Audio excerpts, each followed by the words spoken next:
Good morning, everyone. Welcome to Software Engineering. I'm Zhang Shuang from Software College, Northeastern University. Today, we are going to learn software system design. From previous chapters, we have understood that a software should go through a series of steps from the very beginning of requirement. After the phase of requirements, it will enter the phase of analysis. Surely, we understand that the target software system should be implemented into some executable code. Well, the first two phases, requirements and analysis, only answer the question of what the target software system will do, but they give no answer on how to implement the target system. So we find that something will needed between analysis and implementation to answer the question of how to implement the target software system. So this is design phase between analysis and the implementation. When we talk about a software system, maybe we can transfer a metaphor as a human being. So let's assume that we are supposed to build a human being. What should we build first? Skeleton of code. Actually, one skeleton is the fundamental of the human being. It will determine the size or height of this guy. So a software system also has its skeleton. It's called architecture. That is the overall structure of the software system and the ways which provide conceptual integrity for the system. So surely there are quite some architectures of software systems. Here are two examples of some software systems. We call it architecture design. Well, actually there's quite a lot to talk about software architecture design, and for further study, you can go to course Software Architecture and Design Pattern. Well, we know that a human being has a lot of organs, and each organ has its own functionality. Let's say some organs are for breathing, and some for digesting, and some for blood circulating, and so on, right? So that's a software system. A software system will also have some organs called module. Some modules are for submit grids, and some to print grid list, and so on.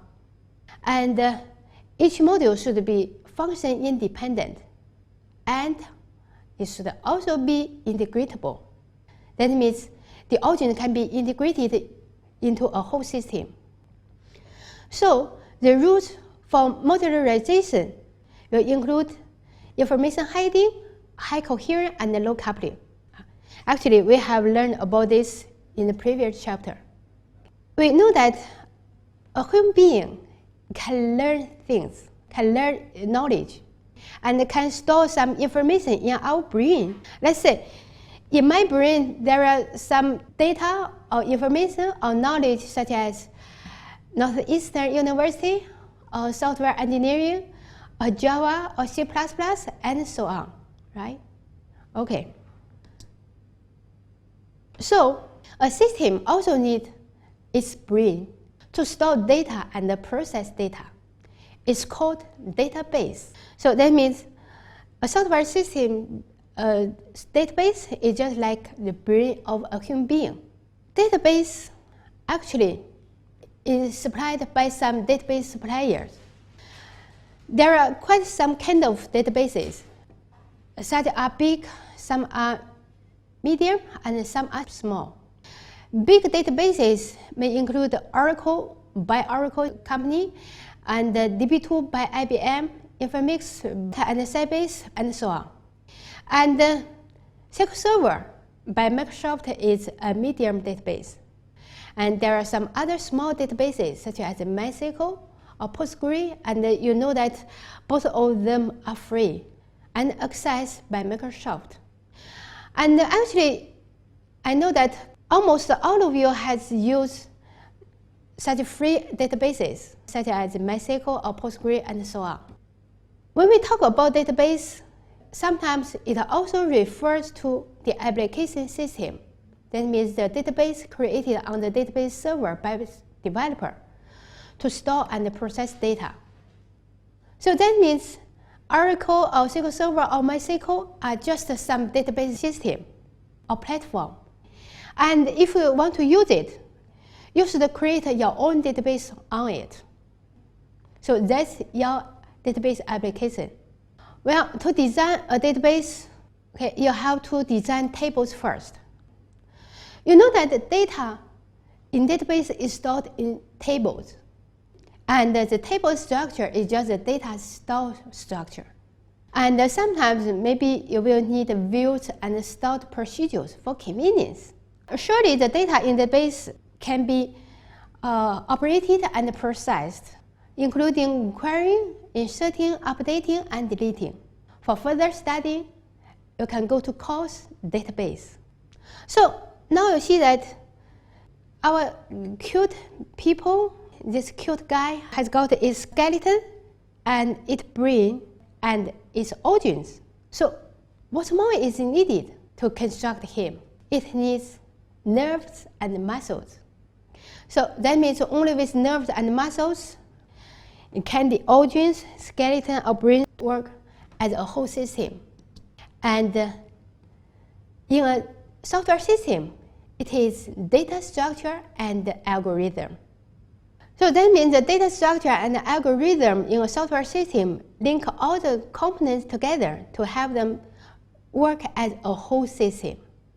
So actually, efficient program is based on good data structure and algorithms rather than on small programming skills. You see now this human being gets its muscles and nerves. So now all the organs, the brain, and the skeleton can work as a whole system.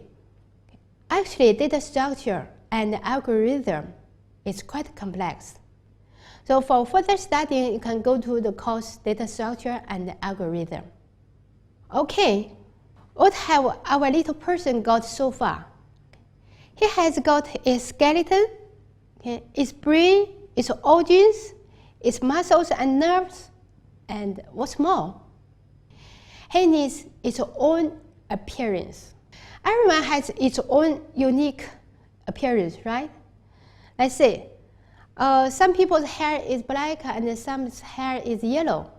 And someone has big eyes and someone has small eyes, and so on.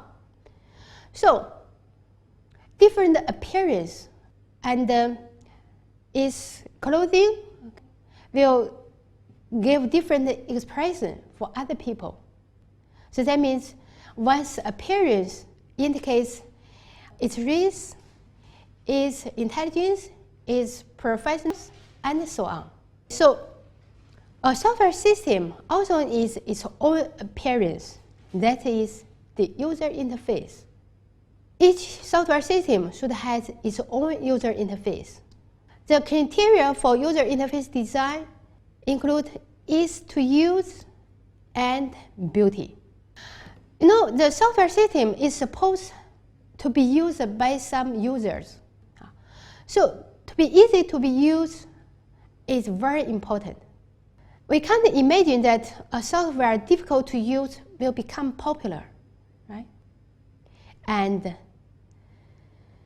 the software system user interface should also be nice, clean, right? Surely everyone likes beautiful things. So to make the user interface attractive and easy to learn to use is very important. Actually, user interface design is an art, quite a lot for it. So you can go to course user interface design for further study. We understand that there's quite a lot to do for design. In conclusion, the first thing should be done for design is high-level design, also called architecture design. So that means to determine an architecture for the target system first. And once the architecture is determined, detailed design should be done based on it. The detailed design should include user interface design, database design, module design, and the data structure and algorithm design. Well, just now we have understood that we have different courses for different design, for user interface design, for database design, for data structure and algorithm design. In this course, we are going to learn module design. So only after all of these design has been achieved can implementation begin. So you can see that once we have achieved a good design, to implement the target software system won't be a hard job. What the programmer is supposed to do is just to implement the target system based on the design.